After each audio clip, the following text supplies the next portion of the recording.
It was a tough one, man, because they came out really strong. Went up on us, 2 touchdowns. We fought back and took the lead. And in the fourth quarter, you go up like 10 points on anybody, and you feel like you got the game in hand a little bit. And the thing that I told my guys was that when they had opportunities to make the plays, they did it. When we had the opportunity to make the plays, we didn't. But it just wasn't our night. They did enough early on, and they held on and made plays at the end. So it was a tough loss, but they deserved to win more than we did that game.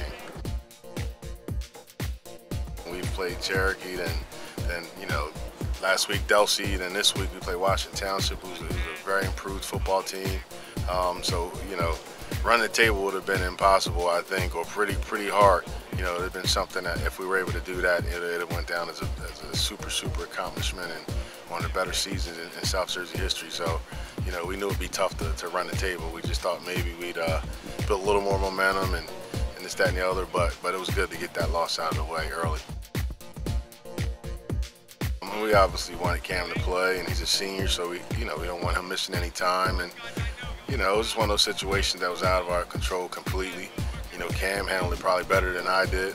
You know what I mean? Because I really care about my kids and want them to have every opportunity they can. So the other guys stepped in, and we're still able to put up 31 points without him.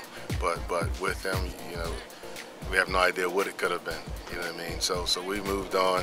He's back at practice, having a great week, and we're looking forward to Washington Township. They're much better than people think. They've had a losing record of the last few years, but this team doesn't look like those teams that they had in the past. I mean, they're probably bigger up front than they were the past few years.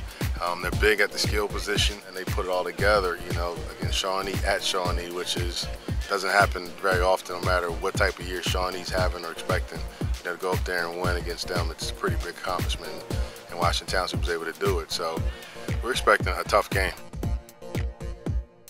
I want to see them rebound. I want to see us come out with intensity very early on, from the first series, and then sustain it, you know what I mean? Because I don't think we played a full 4 quarters yet, and it's going to take that this weekend against Washington Township.